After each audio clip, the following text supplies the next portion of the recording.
ready? We're cutting until now and ready? Okay, let me get my game face on to say hello. Hello, and oh god, that was even worse. All right. Hello, and welcome back to my best friend's an engineer. I'm Lexi.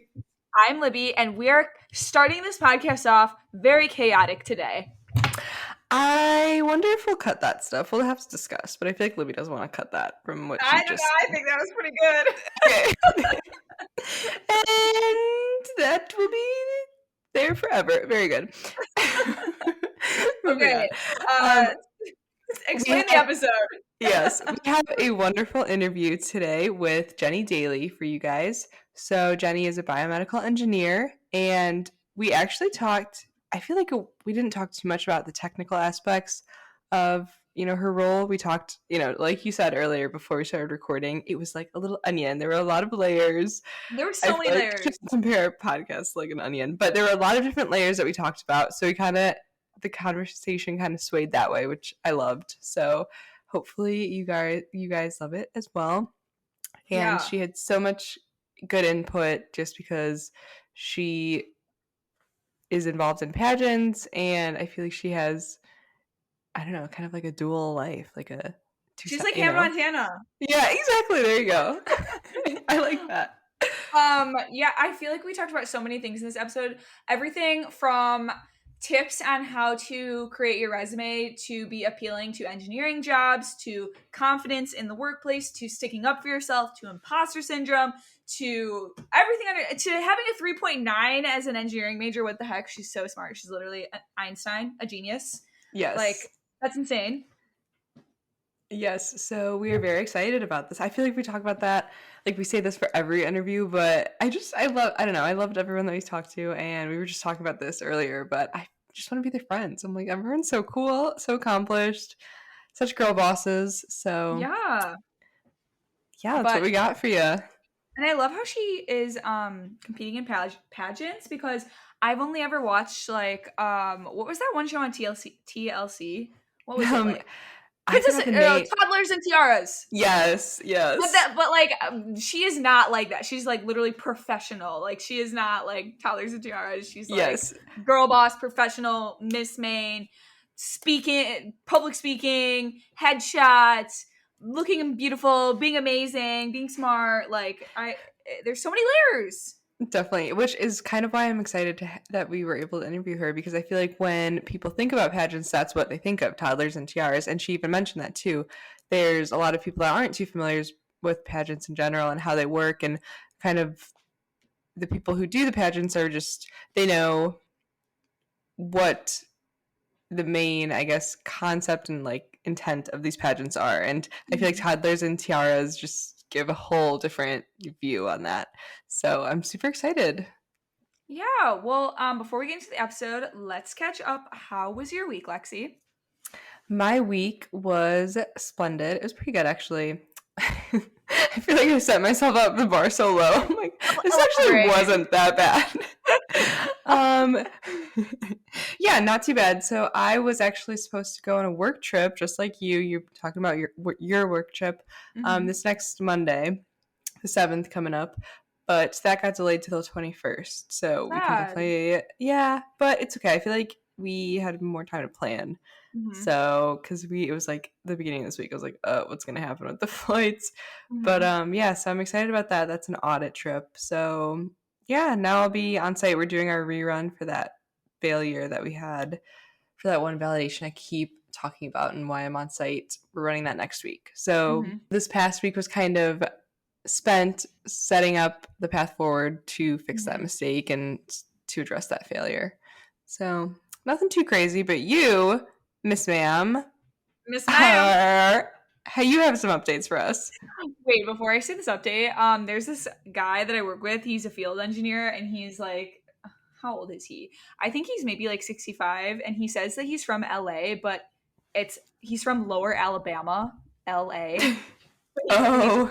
Right? But it's so funny because every time he speaks to me on the phone, he's always like, yes, ma'am.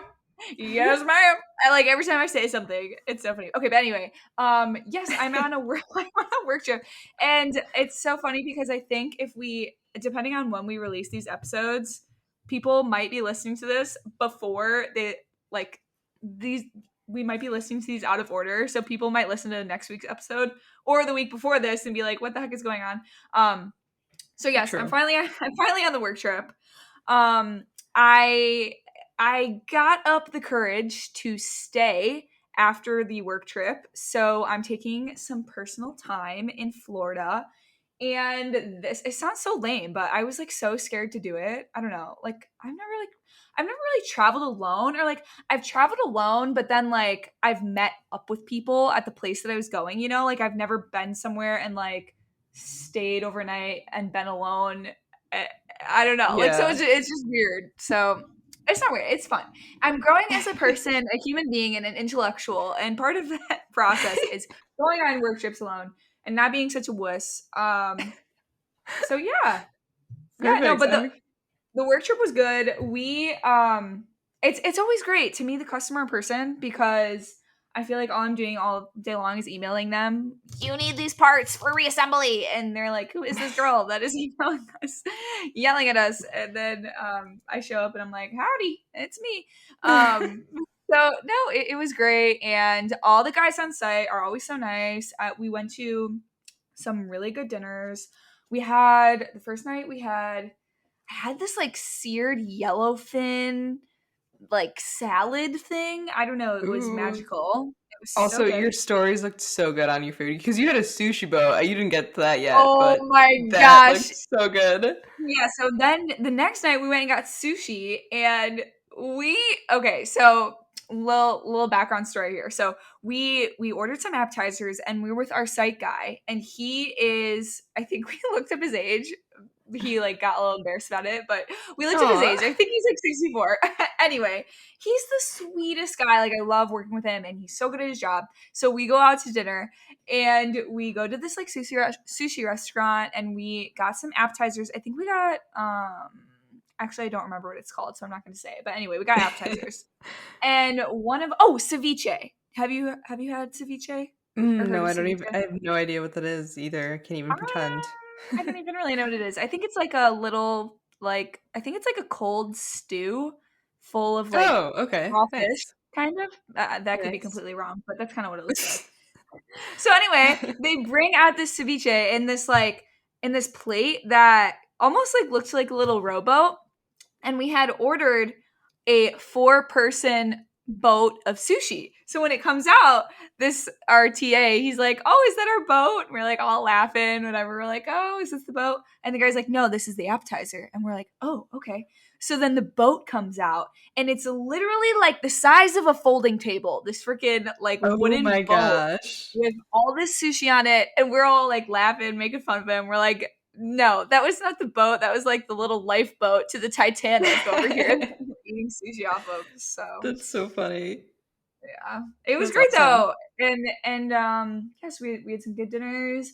We got to spend a whole day at the power plant, just like meeting the people, and we checked out all the components that are there, the ones that still have to be sent to our shop, so we can kind of take some pictures and give our shop engineers a little bit of a heads up of what they'll be receiving in a couple weeks. And yeah, I love work trips, so it's been great.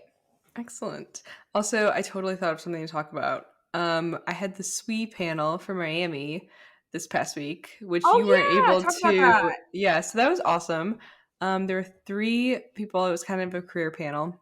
So you weren't able to talk on it, obviously, because you were on the work trip. But it Mhm. was so interesting just to get everyone's, all these different perspectives. So it was for SWE at Miami, which is the Society of Women Engineers organization. And it was me. So, 2 years out of school in Mhm. industry. And then we had a career advisor. She did her degree not in engineering, but she went ahead and did a PhD in engineering. Oh So my gosh. crazy, yeah. And now she kind of focuses on career advising for engineers. And then we actually had a PhD student or PhD candidate. So that was super interesting, I think, Jeez. for the listeners. I mean, I think if I were in that position, I totally would love all the different perspectives. Yeah. And that definitely would have helped, in undergrad. But yeah, so that was awesome. So that was Wednesday. So I feel like my weekly updates are so boring. I'm like, what? They're like, what does this girl do? I don't know. I don't really know either. Just validation, goddammit. Yeah, I always talk about work. Maybe I should. Okay, I'll be better next week. Sorry, guys. No, I love that you talk about work because it's so interesting to me because I feel like I have no idea what you do, and I have no idea what a validation engineer is. So I love hearing about it. I just feel like it just varies like when I'm on site. So that's kind of why I give an update. Because I'm like, today, like this week wasn't on site. Next week I'll have to be on site 5 a.m. Running that rerun. Yeah. Oh, yeah.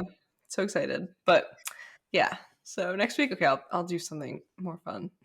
Lovely. Well, yeah, no, I'm glad that you got to do the SWE panel and that it went well. And I'm sure everybody who was able to attend, it was super valuable for them to hear from all the different perspectives. Hopefully. Yeah. Fingers crossed. Yes.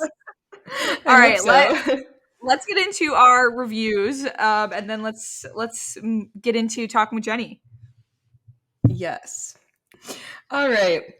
So this person said on Apple Podcasts, I've been working with an engineering degree in various roles for the last 3.5 years. This is the podcast I needed as I made the transition to the work world, and it's also the podcast I use now to break up those endless work from home days. Amazing. I am so glad to hear that. I know that work from home, it can just get so lonely when you're in the house alone, especially if you don't have any meetings. So love that. Lovely.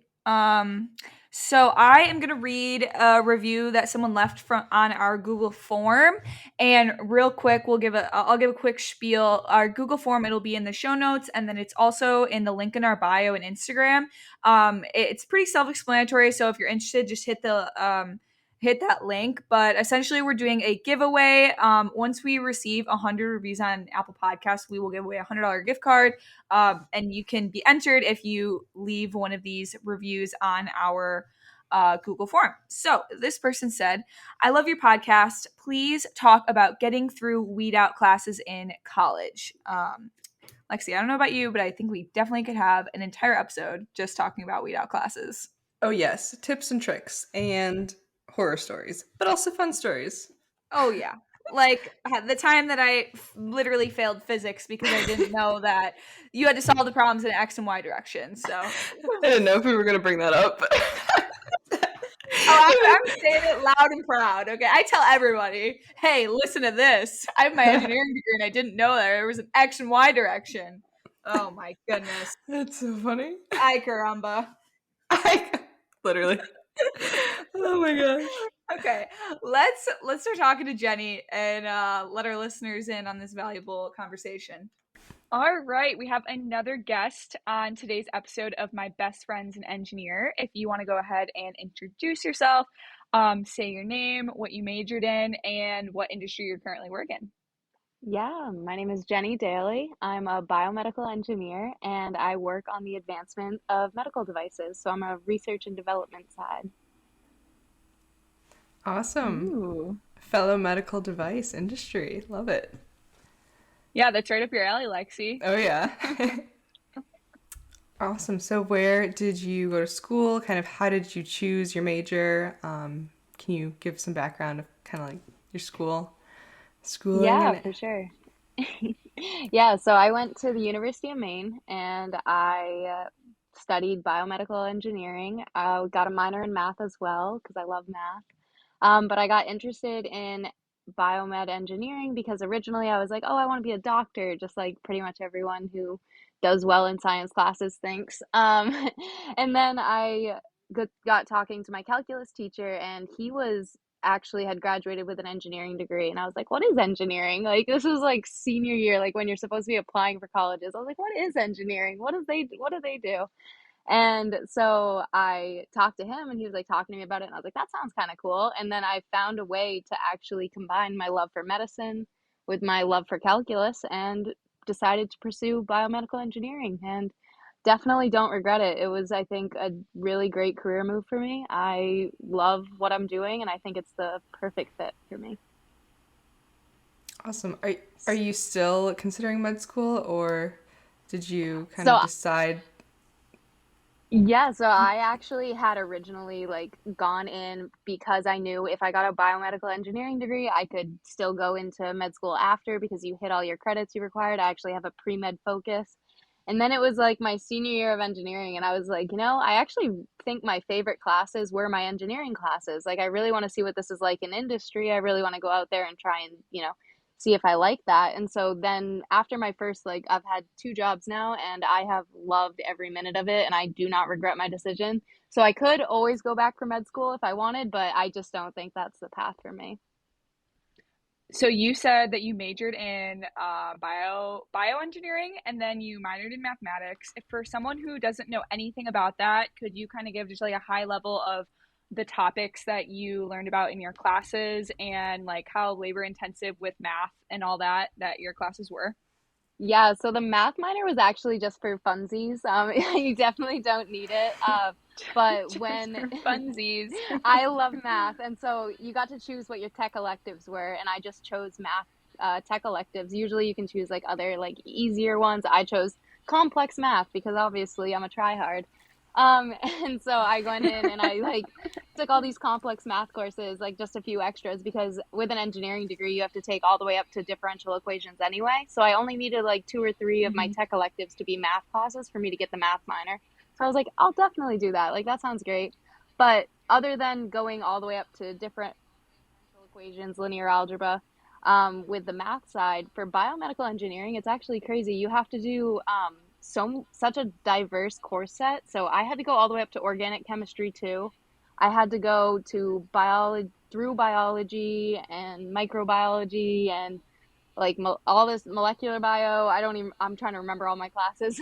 I went from biology to chemistry. I also took mechanical engineering, so I did statics and strengths and a few others. And then I also had to do electrical engineering, so I had to take circuits. So really, it gave me like a super diverse course set, which I actually really appreciated, because then when I was having, like, when it came to going into industry and I had conversations with mechanical engineers, I knew what they were talking about. When they were like, oh, this moment doing this, well, I was like, I know what you're talking about. Like, this is easy. And then when it came to like talking to electrical engineers, and they're like, well, what about this resistor? What about this resistance? Like all this stuff. And I was like, I know what we're talking about. Like, I'm involved. I'm in this convo. Like, actually like included, and it was great. And it actually made it so I could 3D print and design and do my own like mechanical side. I could also solder my microcontrollers, wire them. I could program those because I also took like some programming classes in my like bioengineering courses. So it was like really cool. It gave me such a diverse like skill set that it helped so much when it came to getting a job, because I had so many things that I could like chalk up on my resume. Like, I have experience doing this, and this. It was so awesome. I didn't know that bioengineering was so broad. Like, it sounds like you had so many different diverse classes and everything. Yeah, I even had some chemical engineering. We did like fluid flow and like all that's like heat transfer, yeah. Love it. Love that. Did you have any preference between all those different aspects of engineering, or did you just like having kind of a little bit of everything? Yeah, so I really loved having everything, but I had always had this thought in my head, like, if I went back and chose a different engineering, what would I choose?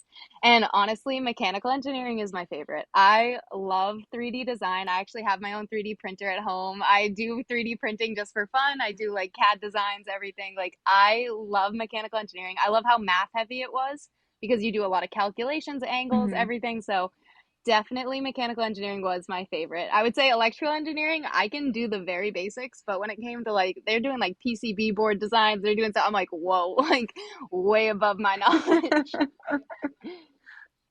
How did you get into 3D printing? Is that just like a side hobby that you took on after college, or did you get into it in college? Yeah, so one of my courses was actually 3D printing, like, because we had such diverse labs, everything. Oh. Yeah, I did a lot in college. Bioengineering has one of the highest credit hours required to graduate.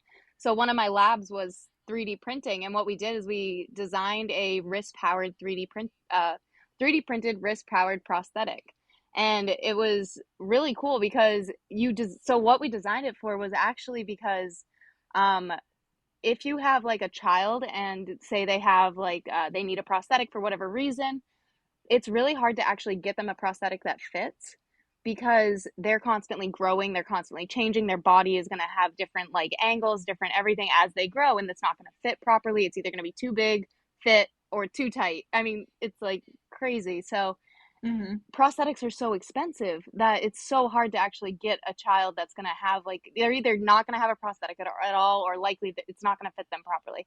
So when 3D printing became such a huge thing, people started 3D printing like little mechanical prosthetics that these children could then use. And then if they outgrew it, like they had a growth spurt overnight, we could just print them a new one. And it's so cheap, effective. You could easily change the dimensions, everything. So that was a big lab of mine. And it was so cool. There's actually a young girl who used a 3D printed wrist-powered prosthetic, same thing, and she threw the first pitch at every baseball game, every stadium. Not every baseball game, but every stadium. That's awesome. Yeah. So get it, girl. Yeah, it was so cute. We learned about her, and that's how we got introduced into 3D printing, and it like touched on my love for prosthetics. That was a huge reason I also went into biomedical engineering. You ask any bioengineer, they're going to tell you they love prosthetics. Like, it's such a cool, like, love it so much. So getting to touch on that, getting to design and print like an actual like prosthetic hand, it was so cool. And that really sparked my interest in 3D printing. And then I just got my first paycheck for engineering, and I was like, you know what? I really want a 3D printer. And so I was like, it like took me a little while. I had to obviously like get some finances handled, but I'm like, it was only like $150 or something like that. And I was like, that's so affordable. Yeah. It's like a little cheap, like fused deposition modeling, like very simple one, but I also wanted to know if I would use it, and I've used it. I love it so much. It's so much fun. That's awesome. What is the coolest thing you've 3D printed? So one of the on your own, besides the class. Yeah, aside from the prosthetic hand, definitely hands down favorite thing I've 3D printed. They actually have it on display. They asked like my group to have it for showcase for like all these like high school students coming into UMaine to get to show them what the bioengineering program does. Like my group's prosthetic hand was like one of the favorites, because we added a bunch of little changes to make it better, make it like more you could use your finger, you could use 2 fingers, things like that. But aside from that, my favorite thing that I've 3D printed is I 3D printed a little crown for the Miss Maine USA contestants. And I designed it. I saw that on your TikTok. Yes, and it literally designed it to match the Miss Maine USA crown itself. So every girl got to go home with a crown. So what I did is I like looked at a picture of the crown itself, and I had obviously like seen it in person and stuff. And I just designed a little 3D printed crown, and all the girls loved it so much. They were so happy. And that's like one of the favorite things that I designed so far. Just because it's like simple, it's small, and it made so many people happy. Speaking of pageants, I feel like that's something that I don't know a lot of people that do pageants. So for our listeners who don't know, can you give a little bit of a background about all your pageant competing? Yeah, so actually I competed in pageants when I was like little. So I was a big athlete. I loved sports. I loved everything.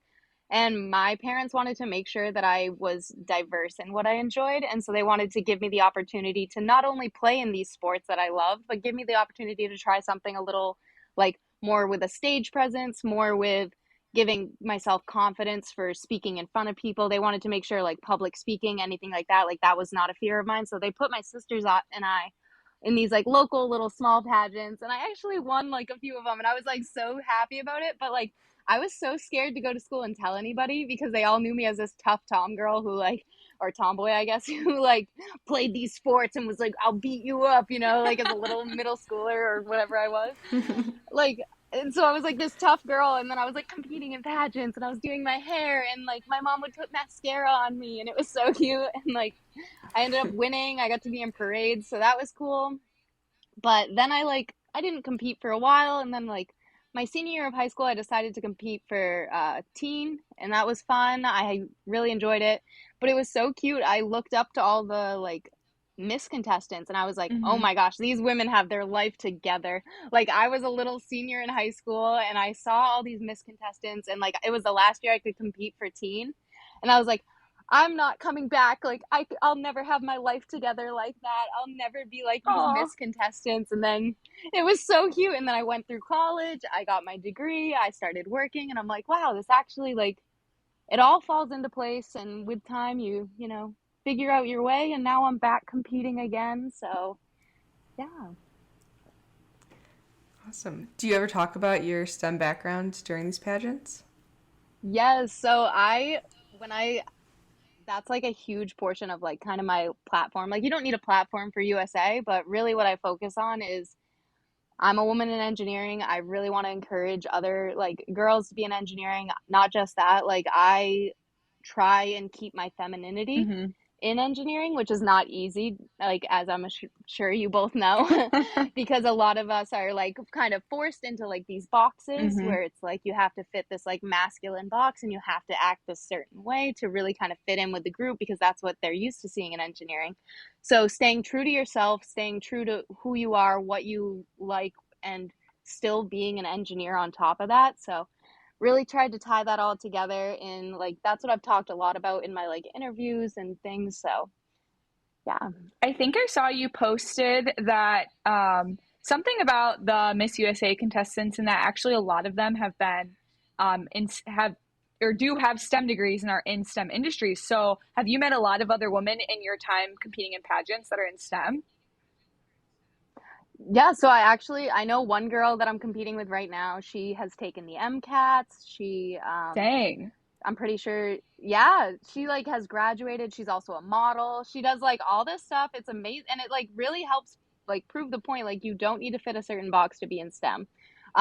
There's been a former like Miss USA who was like I think she was like a neuroscientist or something like that. Like like, yeah, amazing. Like literally all this stuff. I was talking the other week about actually in another podcast that someone brought me on. They were talking to me about the Miss America, the winner I think in 2020, and she was like a scientist and she designed these little girl boxes that were like had little science kits in them and she was like sending them out and stuff. And so there's a lot of girls in pageants who actually also are in STEM and it's amazing. Like obviously not all of them, but like in the I think the TikTok you're referring to, it was actually people who had made it all the way to Miss Universe. So for people who don't know, you start out with like a town title, which like I'm Miss Sullivan USA, and then I'm competing for a state title, which is Miss Maine USA. And then if I win that, I would compete for the United States title. So I'd go from Miss Maine USA to Miss USA.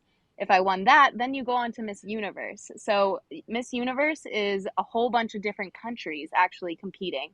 So Okay. the video I had, so these were girls that had made it all the way up through their chain that they had to, and were competing on the Universe stage as engineers, and that was really cool. Awesome. So you talked about how in the beginning you were kind of nervous about, talking about pageants at all. Can you speak about how you did kind of get over that hesitation? And because you mentioned you walked in parade, so obviously your classmates are watching. They're like, "Oh my gosh!" Yeah, it was definitely it's always kind of been a struggle, like keeping the difference. I know like we all want to appear like confident in who we are and everything, but to be honest, it's definitely a struggle to kind of because I think there's such a negative like view on pageants when you're on the outside. Like a lot of people who aren't involved in pageants have this idea of what they are and everything. And all the like women competing in the pageant know that's not what pageants are. Like we know what we're there for. We know who we are. We like I know there's so many intelligent women who have amazing stories who I'm competing like with and it's crazy. So it's really I've definitely had to work on it. I'm so much better now, but like when I first started like my job, I was like, ooh, I don't know. Like I don't really want to tell people. I'm just like randomly showing up really tan to work because I got a spray tan for this pageant. like sneaking like little things in. And then there became a moment where I was like, care. Like I Yeah. don't care. That's who I am. That's part of what I am. Like I show up in heels every day. They say something, I'm just gonna laugh at them. I don't care. Like I know who I am and I know I'm confident in it. So I started putting up pictures because my sister had printed out pictures for me that were like me and my family at the pageant and stuff. So obviously I'm all dressed up in a gown and everything and people are going to see that. So like I put those in my office and I just don't hold back when people like I've had people make little jokes like, "Oh, Miss America," you know how people get. And so like Yeah. I don't know, I'm just like, "Yes, that's me. I am Miss America. Go ahead, call me that." You're manifesting it. Yeah. um So have you ever noticed while you've been doing these pageants, have there been aspects that are kind of similar to your role or the way that you show up in your job? Or like has competing in pageants helped you at all with, for example, maybe your confidence at work or anything else? Yeah, that's actually amazing. Yes, you're for someone who hasn't been in pageants, you nailed it because literally the confidence I've gained from competing in the pageant really helped me in work when it came to standing up for inequality, standing up for different issues.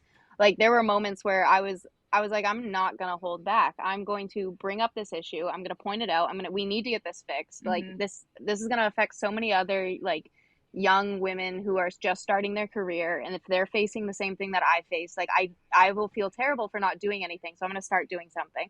So when I started standing up in those like instances where it's really an impact from like the pageant and like how confident I felt in my ability to speak up and like what my voice was worth, and then when it came to working, I got more opportunities to present my work to larger teams, all the way up to I presented to the board of directors, the Oh my CEO. I've goodness. presented like, so yeah, so I've really like, I just took on all of this and started presenting, doing all that, presenting my work, and realized like, wow, if I can accomplish that, like when it comes to the pageant, like talking to four strangers in an interview, like should be nothing. Like I just presented to like the people who own my company. Like they own my company. They can like can me at any moment. Like I just presented work to them and I was confident and I answered all their questions with no problems. And I'm like, this interview and this pageant should be nothing. Like walking on this stage should be nothing. So it really like they go hand in hand where like it's like they keep like leveling up my like confidence in my like in my abilities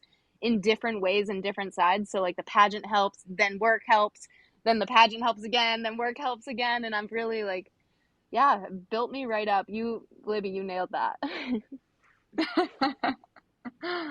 That's awesome because I feel like a lot of, or I shouldn't say this blanket statement, but sometimes I feel like as a woman in STEM, you might feel a little bit more shy or timid surrounded in an environment with all these like, big men.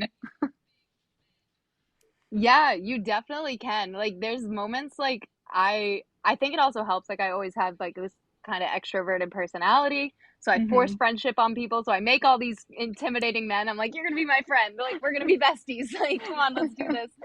And so like forcing that on them and then it like then you're in the pageant and you're around all these like intimidating women because they're so powerful. Like they are so ready, they're so sure of themselves, they're so like the amazing things they're doing for their community and everything, and instead like it empowered me instead of making me feel afraid. And I think like the same thing in my work when I started becoming friends with these like men who I'm working with who are like I realized like wow, we're equals, we're doing the same work, we can like combine our thoughts, we can build these things together, and it's like I feel empowered from both aspects instead of like brought down and like made feel small.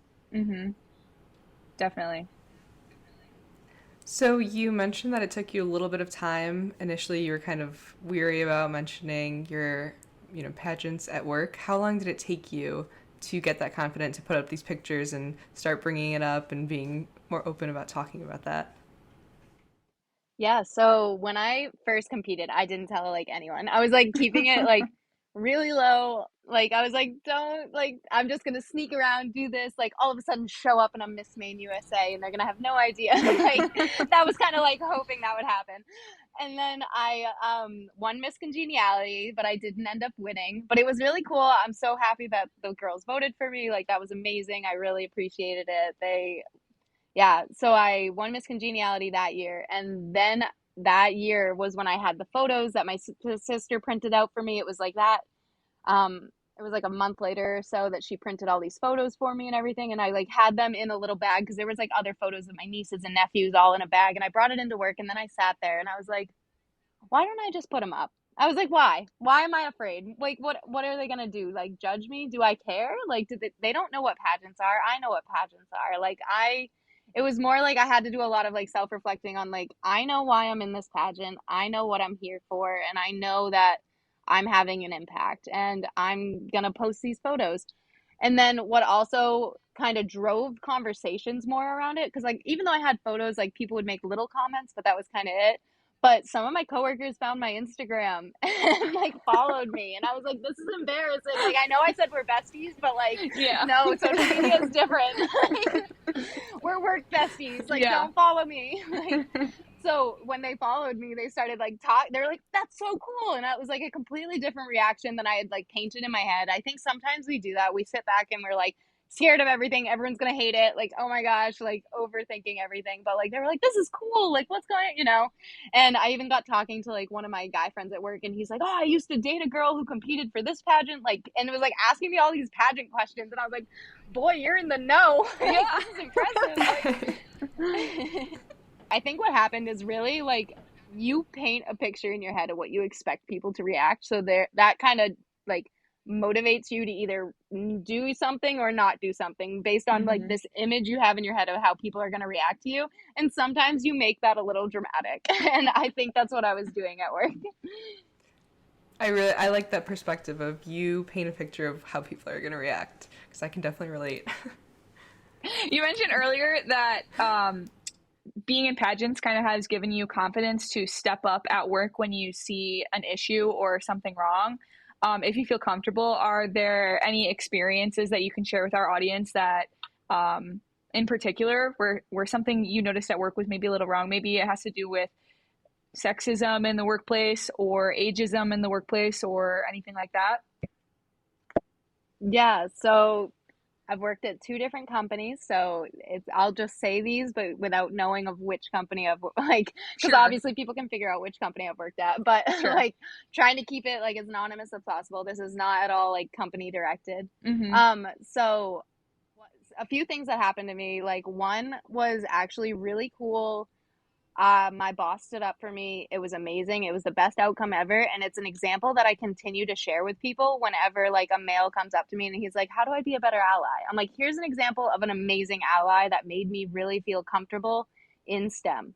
And so what happened was my boss was gone. He was sick one day, and we had all these tests that needed to get done.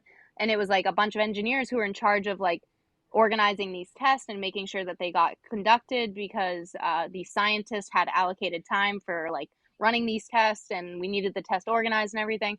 So my boss was sick. I was young engineer, and I just like walked over to this older engineer and I was like, oh, hey, like just checking with you. And the scientist was with me. And I was like, hey, just checking, like making sure this is what we need to do. This is what we want, blah, blah. And he was just like, whoa, you need to calm down. Like, you're being a lot. And literally the scientist like was like, oh my gosh, like what is happening right now?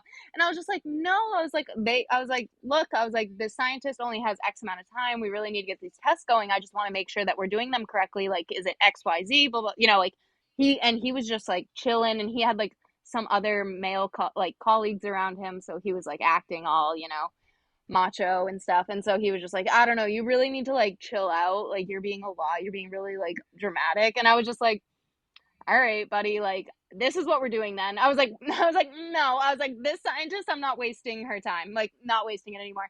All right. I was like, well then, I was like, this scientist only has X amount of time. We're going to run these tests. Just making sure it's clear with you. I'm going to go do that now. Like, I'm going to go get her set up.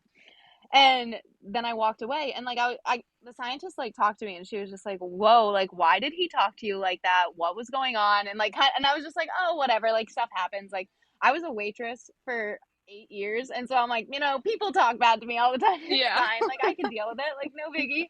Like, just brush it off. Like, whatever. And I was just like being all happy, you know, and everything. And I was like, I'll just ignore it. Like, whatever. Maybe he just was being weird. I don't know.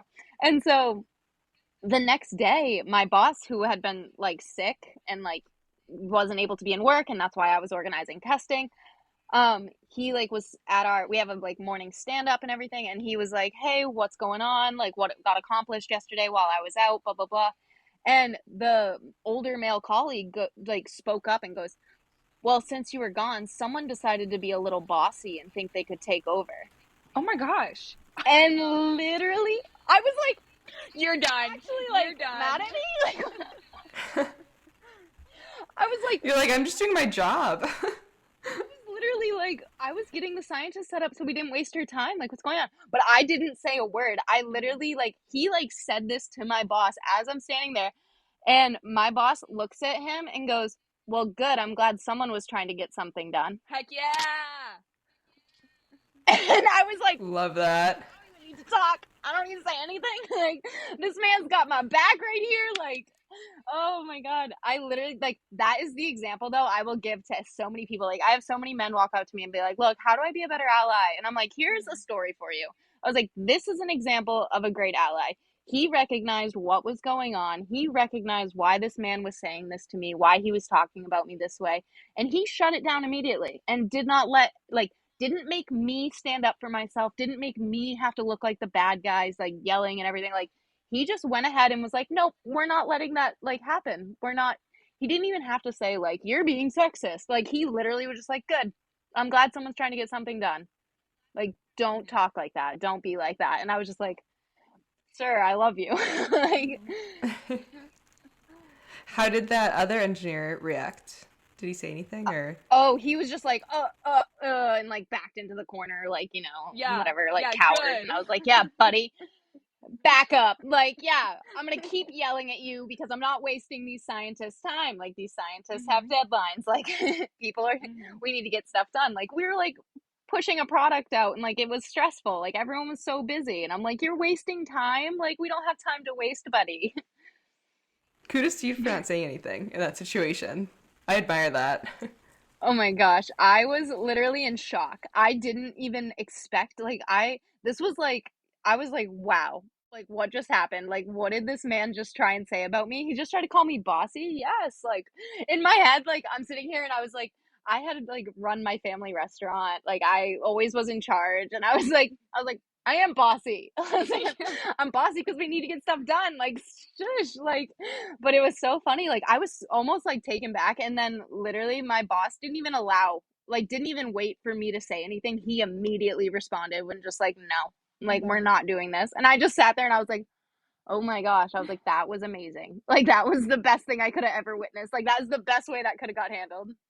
I feel like, unfortunately, all too often, women in male-dominated industries, like, when we do stick up for ourselves or when we are a little bit more assertive, the answer is always from men, calm down.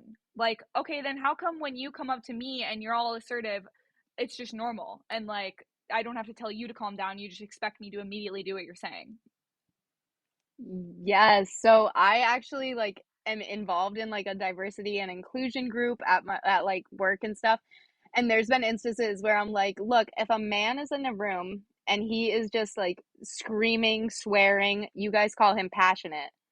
But then if I come in and I just start saying like, we need to get XYZ done, you call me bossy. You call me like assertive.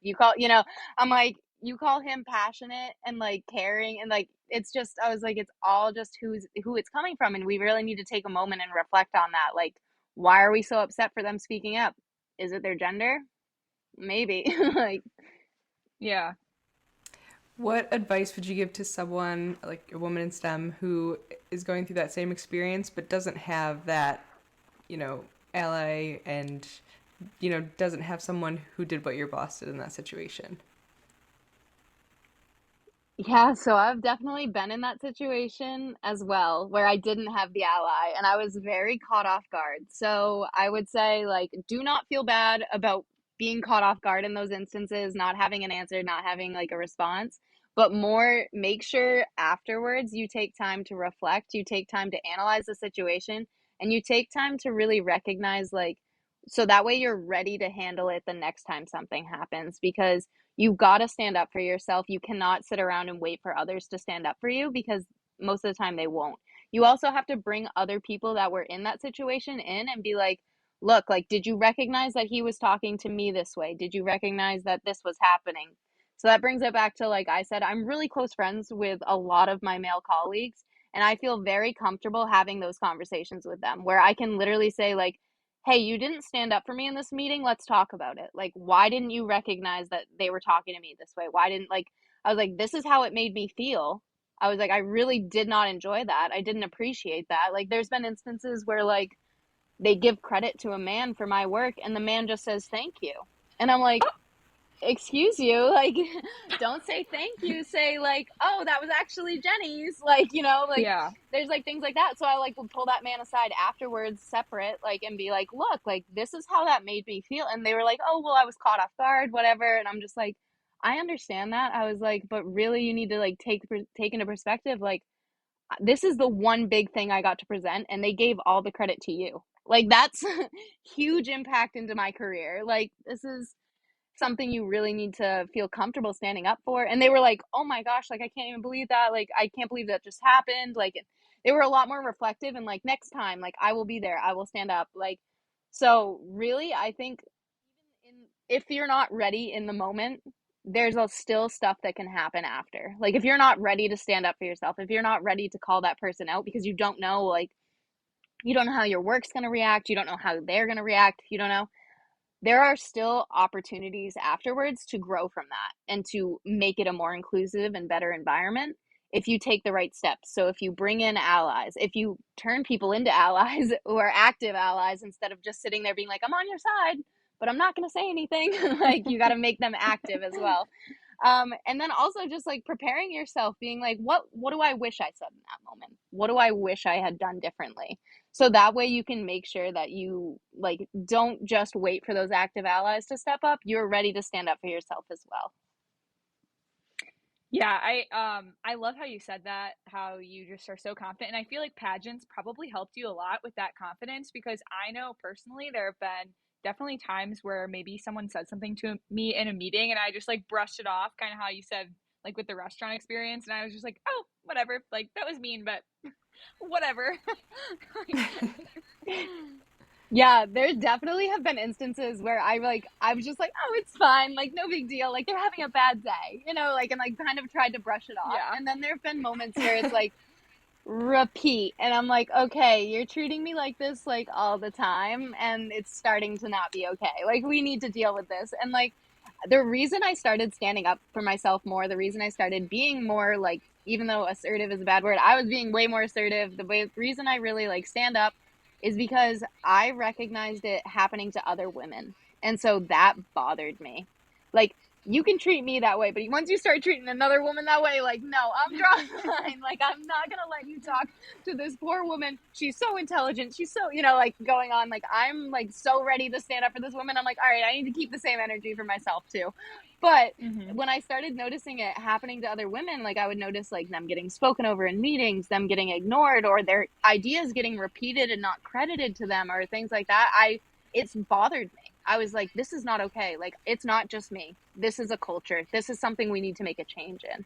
And so I think it took a little while for me to transition into the, oh, just brush it off. We're fine. Everything's great. Into recognizing that it's a culture that really like keeps women down and it keeps them quiet. I had conversations with women after meetings when I noticed them getting spoken over or noticed them like their ideas getting taken. I would have like conversations with them and they'd be like, yeah, I actually stopped speaking up in meetings because I noticed, like, unless it's like a group I'm comfortable with, I really didn't want to speak up. I didn't want to have those conversations. And I was like, that's not okay. Like, Yeah. you have ideas, you have opinions, you are just as important as anyone else in this meeting into what we're doing and getting your opinion heard. And I was like, it was like grabbing all that information, recognizing how many people it was affecting. I was like, no, like, I need to do something. And so, yeah, that really like pushed me over. Awesome. I really like that. And you said something earlier. It was, you know, if you don't stand up for yourself, no one else will. And I think that's extremely important. And I totally agree with that, which I really, really liked that you said that. But now, kind of transitioning, I had a few questions back to your schooling and, you know, your math minor. And you kind of mentioned that having all those courses in different disciplines like electrical and mechanical really helped you, you know, obtain a position in what you wanted. Did the math minor come in? Did you talk about that at all? And kind of does that help you on a day-to-day basis? I feel like it would, because you mentioned you're in research and development. But Yeah. could you speak a little bit more on that? Because I feel like, you know, math is a good minor to have, but I don't find a lot of engineers I don't see a lot of engineers that get that minor. So Yeah, I honestly don't know if it like really made me stand out. Maybe, but what it could have done is really like change the way I perceive things and the way I like analyze it, because obviously there's technical questions in your interview. They're going to throw stuff at you. You got to approach it from different angles. So the math minor could have helped me out there when it comes to how I view things. I don't know if it ever really like I don't know the people who did like were sifting through and all of a sudden saw it on my resume and they're like, let's grab this one, let's pull her in for an interview. Like, I don't know if that ever happened. But I do know a lot of what they asked when it came to math was more statistics based, which like I had taken an engineering statistics course as one of my math courses, so I was able to touch on that. So that was a really important one, because obviously statistical significance when it comes to research and development is one of our most important things. So you can use like statistics anywhere in research and development, where the complex math I was using is more like very specific if I start working on something that's like very like oriented to running those derivatives or doing things like that. Like you have to be doing something very specific for that. But when it comes to statistics, you can use that in any data analysis, any conclusions you're drawing, anything. You really need statistics when it comes to like making sure that these processes are going to pass and get through and verified through the FDA. So I know from my math minor, that's definitely like one of the courses, like your statistics course, although like hate to say it, was my least favorite math, is the most important math. Like, I just love calculus, so I'm gonna, like, all math is great. I love all math. But I would definitely say, like, love calculus way more than statistics, but statistics has been the most important. And I actually grew to love it more as I'm working, because I see how important it is and impactful it is into the world and like what we're designing and what we're developing and the decisions we make. So that way you're not just being like, I have a feeling that this one's better. It's like, no, I have numerical evidence that this one's better. Like, we definitely need to go with this one. So I would say for when it comes to interviews, when it comes to courses, a lot of the most important things when it comes to being on the resume and what I talked about was statistics for the math, but then any of the lab work I did. So anything that was actually hands-on building, developing, any data analysis, things like that. That's really where my interviews kind of focused when it came right out of college. They were like, okay, like I see you use CAD, you have SolidWorks experience, you have experience wiring microcontrollers, programming them, like all of these technical skills that were like very like small. Like I mentioned, my career was very diverse. I mean, my schooling was very diverse. So having those experiences written down, that was definitely like things that they pointed out, but it was very important that I was able to actually talk to all of them, because I was very involved in all my classes. I was very passionate about getting good work, good quality work. I wasn't just someone who just like sat back and was like, oh, like, like I'll let someone else do this lab work and I'll just, write the report and, check it off or something. Like, I was very involved in the decisions we were making. I was involved in the designing and everything. So I could talk to that in the interviews. And that's really where the interviews, they can kind of tell like, oh, you have CAD experience, but really, do you understand CAD? And you're like, yes, I do. I'm like, I also do it for fun. I was like, I love it, actually. Yeah. Like, I would do it 24/7 if I could. So whether it be in schooling or with your pageants or with your career, I feel like you just are exuberant and radiating confidence. So have you ever felt like imposter syndrome at all? Or have you always just been like, heck no, I got this, like, this is what I'm doing and let's go? Yeah, I think it's so funny, because I think it's like people always tell me, they're like, you're so confident. And I'm like, am I? I'm like, do you know what's going on up here? Like, everyone just like gets this like, no, you're confident. Like, you got it, girl. Like, you have it. And I'm like, sure, like I must be projecting that. Like, I must like have that energy. I think I definitely have grown a lot. Like, I have definitely grown in confidence. Like, I must have been faking it so good. Fake it till you make it. And I was faking it real good in the beginning. But like, I definitely have grown so much in it. But I have had plenty of instances. So when I graduated college, like I worked really hard. I had a 3.9 GPA. Back in high school, I graduated valedictorian. Like, I have been very like school focused, like making sure my grades were good, making sure I was working hard, making sure that I understood all of this stuff that I was working on. And then I graduated and I couldn't even get an interview. And that hit me way harder than anyone really knows. Like, there are very few people knowing like how hard that hit me, because it felt like I had worked my entire life so hard, so driven for this moment to get a job, and I couldn't. And I was like, Mm-hmm. what did I do? Like, I thought I checked every box. I thought I did everything perfect. I was in clubs. I did volunteering. I got a 3.9 GPA. Like, I got a math minor. I did all this stuff. I've worked so hard, and now I can't get a job. And I'm like, what's going on? Like, and so I think that's the moment where I felt it the hardest. Like, I was like, what is everyone else doing that I'm not? Like, what's going on? Like, I don't get it. Like, so I Mm-hmm. really lost so much confidence in my abilities, because like when I was graduating, I was like, I'll get a job, no problem. Like, I'm gonna go on vacation, then I'll come back and I'll get a job. Like, I'm perfect. Like, everyone wants me. Like, I'm a great engineer. I know it. And then I couldn't get a job, and I was like, this sucks. Like, that sucked. That really hurt. That really bothered me. And there was like a moment where I was like, I'm gonna have to move back in with my parents. I'm gonna have to start waitressing again. I'm gonna have to like really do all this like complete life change, like from what I thought I would be doing. And what happened was, I actually sat down with my boyfriend's aunt, who was an engineer. She was like, let me review your resume. Let me look over it. Because I wasn't getting phone calls. I wasn't getting anything. Like, it was radio silence. I was sending my resume to the ether, and that was it. Like, no feedback, nothing.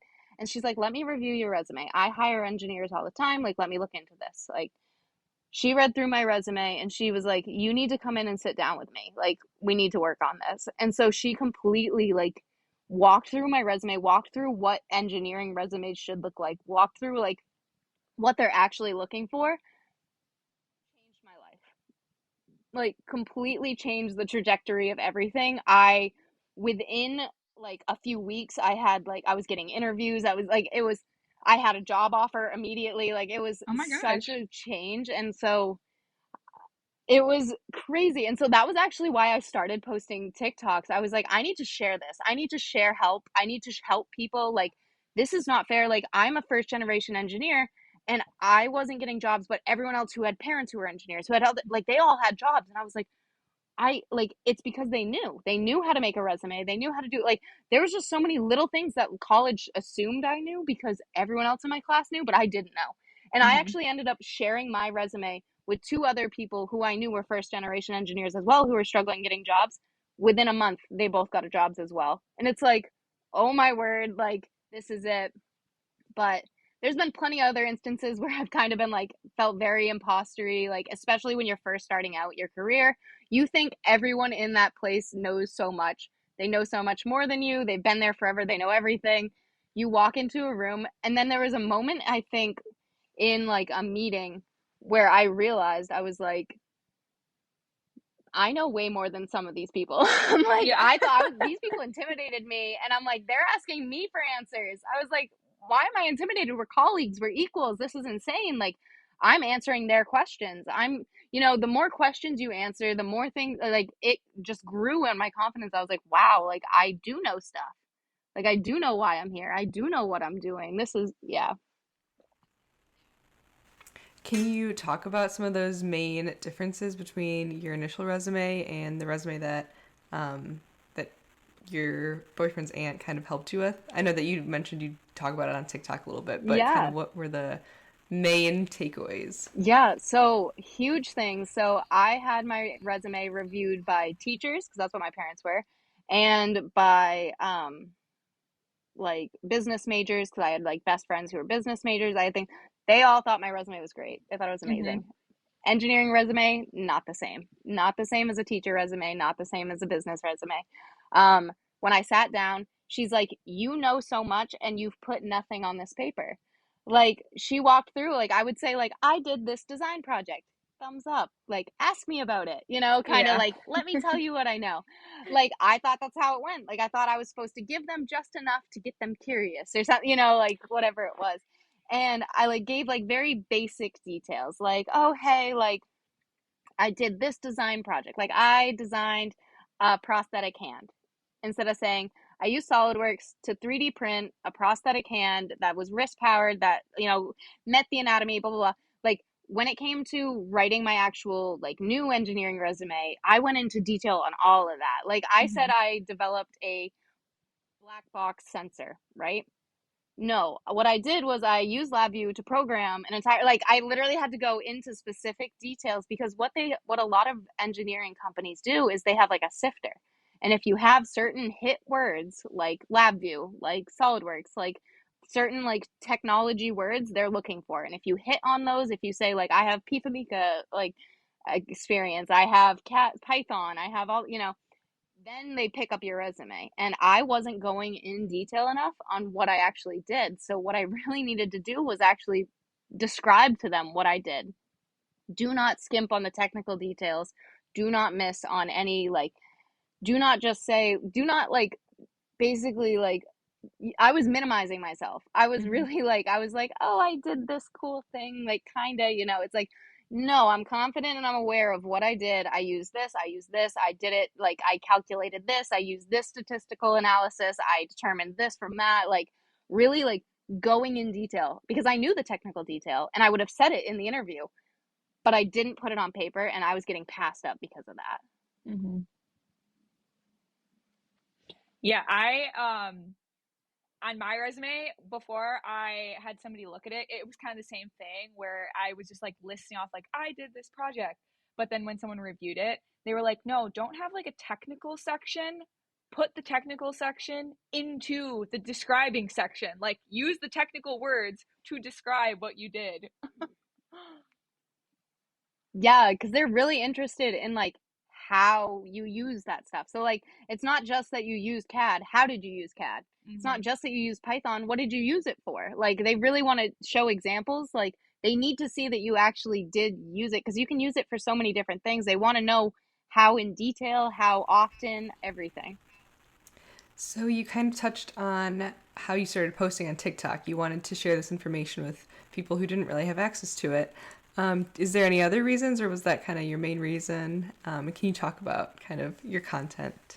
Yeah, so I really like originally started out like there was like a few things. One, I was dealing with a lot of like I needed an outlet. I really did. I needed other people who were dealing with the same thing. I needed people to reach out to communicate with. I needed to be like, "Oh, you're dealing with this too?" Like it's not just me. Like there was definitely like dealing with that imposter syndrome. I had instances where I was just like, "It's just me. It's only me dealing with this. It's my fault. I need to fix it. I'm the problem.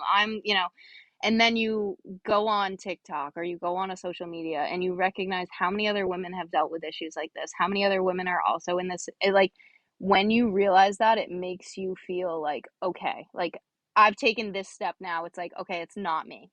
It's not just me. It's not my fault. I need to like, there's like been plenty of instances where I could have just like buried myself in a hole, been like, it was all my fault. I'm the reason they acted that way. I'm the reason they treated me that way. And then with like, an outlet where I really got to reach out and communicate with other women who had similar experiences. That was like so amazing, so helpful because I had some like obviously I made a bunch of friends in college, but not all of them actually pursued engineering, not all of them went into it. And so having people who and not every woman's going to experience the same thing in engineering. If you're in a completely different company where it's all full of like that boss that I told the story of, like you're gonna think engineering's great and there's no problems, like no problem at all. But like some people do, like, and so being able to find those people, being able to find those common issues, and like being able to like talk to them about that was great. The other thing really, really was, I grew up in a small town. I grew up where not a lot of information about engineering was available.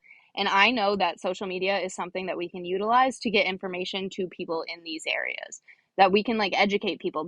I would never have had like an engineer that I could like look up to and be like, oh my God, that's the career I want. Except I happened to get a new calculus teacher that year who was an engineer.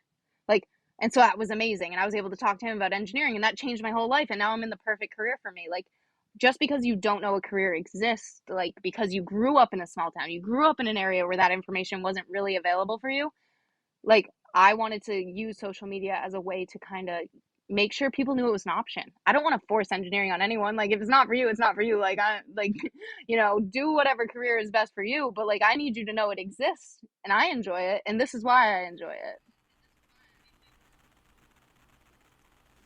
Do you still keep in touch with that that high school teacher by any chance? Like, did you tell him how much of an impact he had in your future career?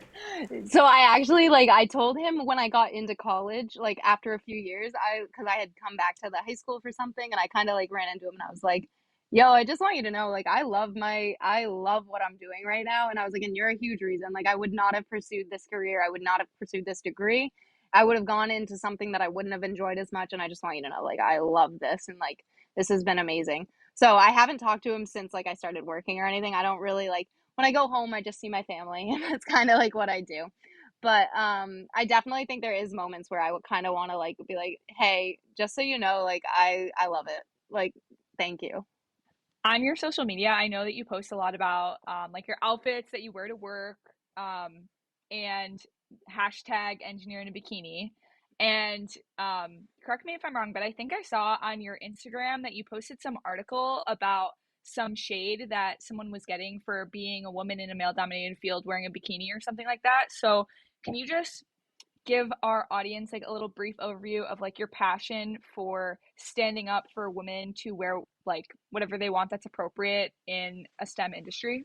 Yeah, so I definitely feel like women are scrutinized constantly for everything they wear, anything they do. Especially when it comes to clothing, because obviously our bodies are hypersexualized, and people think they have to control what we wear, what we look like. That's been happening for generations, for like in all different countries, all over the world. Like, that's just the way it has been. So I really wanted to focus on being confident in what you're wearing, obviously appropriate in the work setting. You're not going to show up to work in a bikini. That doesn't mean you can't go to the beach in a bikini and have a photo of you. Like, there's nothing wrong with that. We're humans. We're not just professionals. So what the article that you're talking about was actually a research article that was conducted by male doctors who identified that, like, if women were unprofessional on social media versus men, and was focused on like women doctors, and if they posted photos of them in a bikini, and if they did, then that was unprofessional. That was like checked on their little box. But Wow. if a man posted a photo of him in like boxers, or like not boxers but like swim trunks, not unprofessional. So it's like, where's like double standard much? Like, we're literally Yeah. like, we're at the beach, and it could have been like a male doctor who's married to a female doctor, right? They take a photo together. They both posted on their social media of them at the beach in a swimwear. The woman is unprofessional, but the male is not. Basically, is what like the article was saying. What was their standing on that? What was their justification for that? Just out of curiosity, did they ever go into that, or they were like, "This is it"? So what they were looking into was the original article was just trying to say like, who is unprofessional on social media, are female doctors or whatever, and they had, or like, I don't remember exactly what it was looking into, but it was more like unprofessional on social media for professionals, for doctors, and it gave like a checklist of what they identified as unprofessional, and women in bikinis was just one of the things they identified. And it's like, where, like, it shows how ingrained like sexism is into our like society, where you don't even recognize, like, they probably weren't in their heads being like, how can I be sexist against women? I know what I'll do. Like, I'll put like, you can't wear a bikini. Like, no, they were literally thinking, and they had a little group. They all sat down and they're like, yeah, that's unprofessional. List another. Like, and all these doctors came to this conclusion that women in bikinis is unprofessional, but men in swim trunks is not. Men in Speedos, never written. Like, anything like that was never written. So that just proves how ingrained it is. So my focus on social media was more like, hey, I can make medical devices that will save these people's lives who are out here complaining about women in bikinis, and I'll still post a photo of me in a bikini. I'll still walk on stage and me in a bikini, because my body does not make me unprofessional. My body is not unprofessional just because it's my body. And then when it comes to other social media, so I really had no idea that I had like a sense of fashion. I just always was like, I'm going to dress how I feel confident. I'm going to dress how I feel comfortable within my little work like standards. And so I would be recording TikToks like after work, and it would just be me in my work clothes. So I would just do a quick video after work, before I go to bed or like whatever. I just came home from work. I'm still in my clothes. record the video, and then everyone would be like, what are your outfit details? What's going on? Like, what are you wearing? I love your outfits, blah, blah, blah. And like, I just kept getting so many comments like that. And I was like, y'all are kidding me. Like, you're gassing me up for no reason. Like, come on, you're lying. And so they were like, I need outfit details. I need outfits every day. I need to see what you're wearing to work. And I was like, oh my gosh. And then I realized like the impact that like how I dress has actually had on my confidence. Like, if you're comfortable in the outfit you're wearing, if you're confident in it, like you're going to show up to work and you're going to be like, I'm ready to handle this day.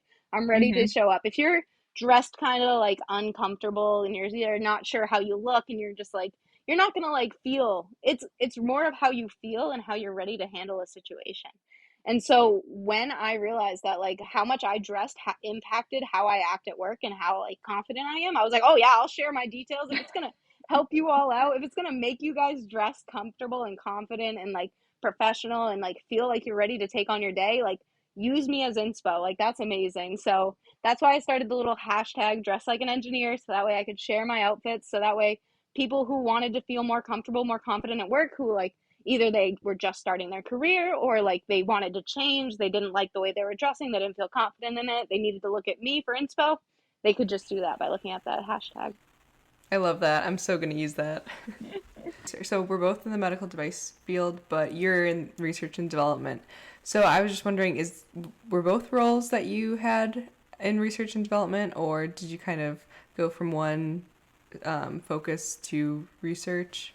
Yeah, so both have been in research and development. Right now, I went from a systems engineer to a process engineer. So now I'm a little closer to manufacturing, which is kind of cool. It was a new experience, but really what I'm doing is systems engineer work in a process engineering field. But yeah, they're still both in research and development, and I think that's my passion. I really like whenever like I'm considering any other jobs, like they have to be in research and development. It's been my favorite. I actually did research in my undergrad, so that was really cool, and I just definitely think research and development is where my passions lie.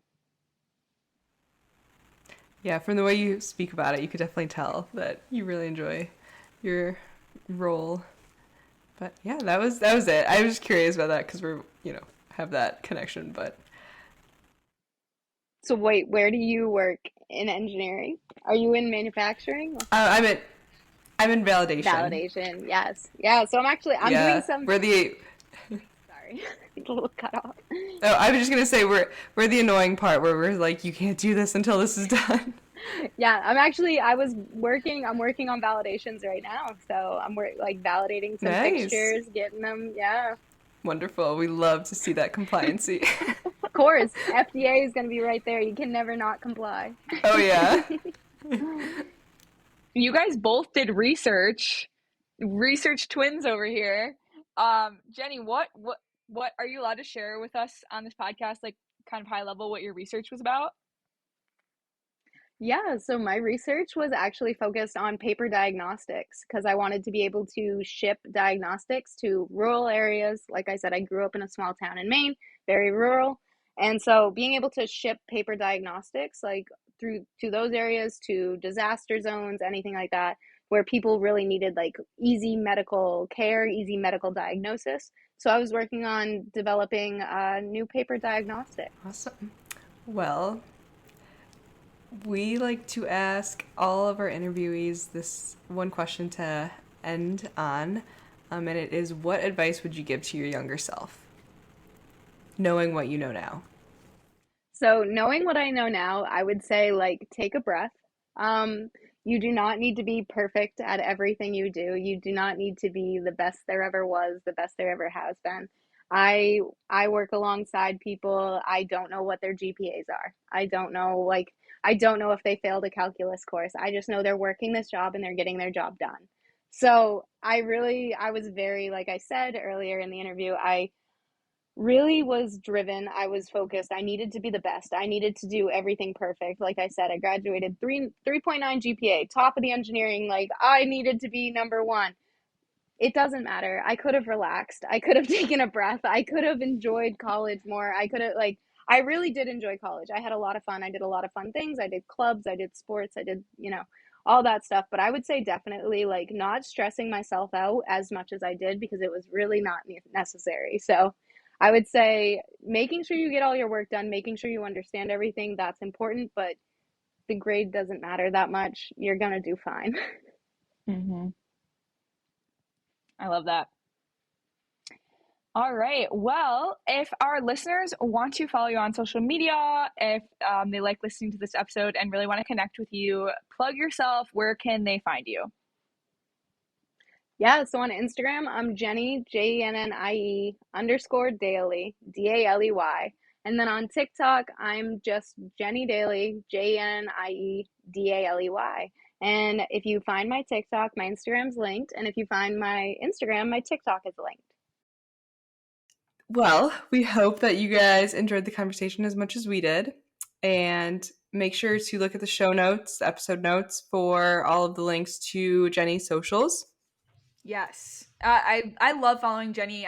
That's how her and I originally connected, was through TikTok. And oh my God, we didn't bring this up in the interview with her, but the way that her and I got in touch through TikTok was that somebody left a hate comment, like a man left a hate comment on one of my TikToks, and I think I responded to it in a TikTok or something, and she stitched me, and she basically like stood up for me and said, like, you know, with all of her exuberating confidence, was saying like how ridiculous it is, like the comment that this man made, and how this is why women in STEM usually don't speak up about their issues as much. So if you couldn't tell from the episode, she's amazing at doing things like that.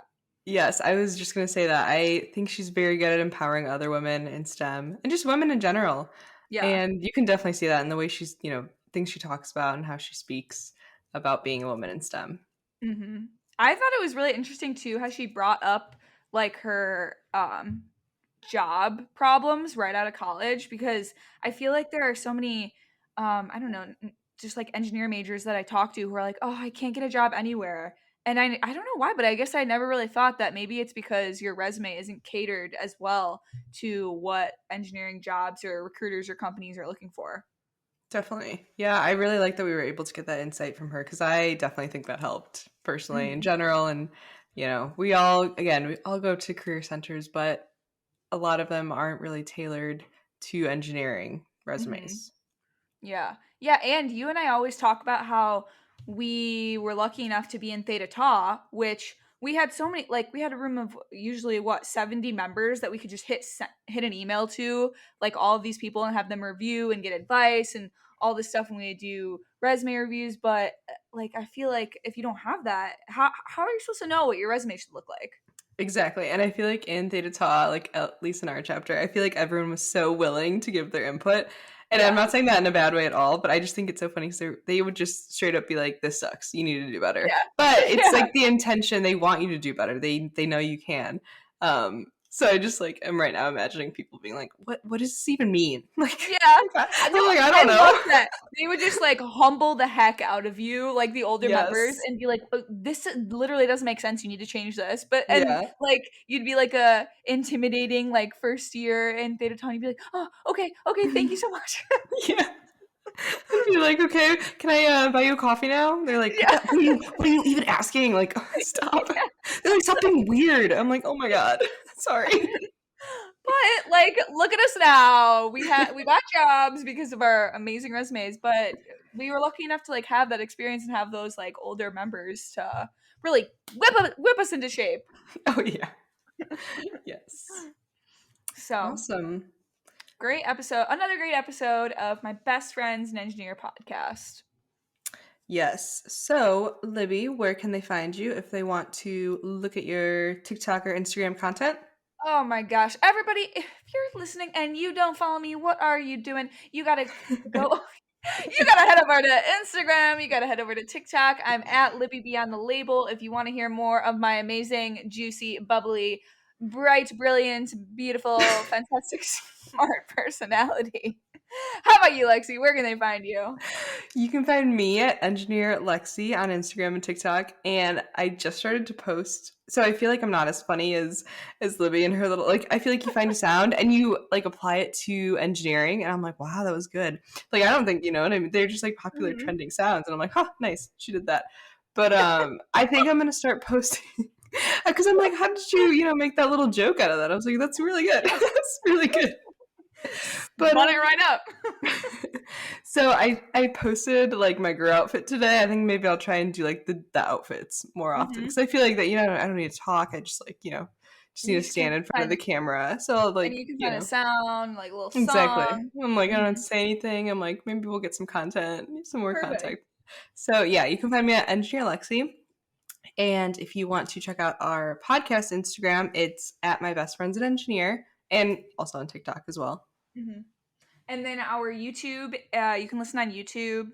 I don't know. I feel like we always say that. I don't know if anyone actually listens on YouTube, but if you prefer to listen on YouTube, it's at BFE Podcast. Perfect. All right. Shall we? We shall. You guys know the drill. Here we go. All right. I'm Lexi. I'm Libby. And thanks for listening to My Best Friends an Engineer. We said it at the same time that time. Did we? Because I didn't think so. I don't know. I feel like that was the most put together one we've ever done. No, I think that was episode 9. I significantly remember that because I was like, wow, that was good. I think so. Guys, listen to episode 9. And compare. We're just going to have like snippets of us cringing at like. Let us know. Yeah. Let us know in your Apple Podcast review.